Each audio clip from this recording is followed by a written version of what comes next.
অনেকদিন পর বউকে নিয়ে বাসা থেকে বের হয়েছি, অনেক ভালো লাগতেছে। কি ব্যাপার, ছেলেটা শীষ দিল কেন আমাকে দেখে? আসলে মেয়েটা দেখতে অনেক সুন্দর। আরে মনি, কি হলো? তুমি এভাবে দাঁড়ায় গেলা কেন? আরে কিছু না, এমনিতেই একটু দাঁড়ায় গেছিলাম। ঠিক আছে, তাহলে চলো। যাক, আরেকবার ইশারা দিয়ে ডাকি। ছেলেটা আমাকে দেখে আবারও শীষ দিল।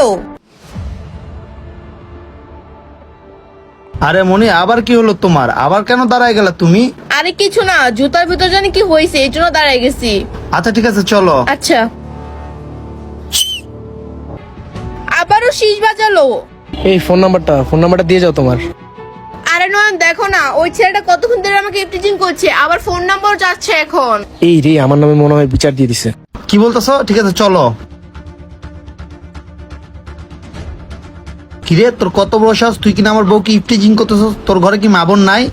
আরে কলা ছাড়েন মিয়া, আমার বাসায় মা বোন আছে ঠিকই। আপনার বউকে আমি ইফটিজিং করছি কারণ আপনার বউকে আমার পছন্দ হয়েছে। বুঝতে পারছেন আপনি আমার কথা? দেখেন ভাই, ঝগড়াঝগড়ি করে কোনো লাভ নেই। আপনার বউকে পেতে হলে আমার কত টাকা দিতে হবে আপনি আমাকে বলেন।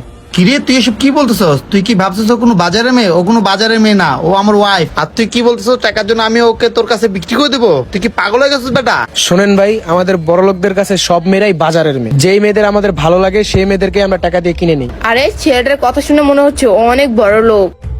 কি যাবো আমার সাথে? কি তোর অনেক টাকা? তার জন্য কি তুই রাস্তাঘাটে মেয়েদেরকে ইফটিজিং করবি?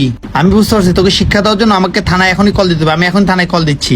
দাঁড়াও নয়ন, পুলিশকে কল করতে হবে না, এইসব বাজে ছেলেদেরকে শিক্ষা দেওয়ার জন্য আমার কাছে একটা ওষুধ আছে। মেয়েটা অনেক চালাক। আর তুমি এসব বাজে ছেলের কথা রাখো তো, এমনি অনেক লেট হয়ে যাচ্ছে, চলো বাসায় যাই। তোমার জন্য ওকে ছেড়ে দিচ্ছি, তা নাহলে ওর খবর খারাপ হতো। চলো। ছেলেটার মনে হয় অনেক টাকা।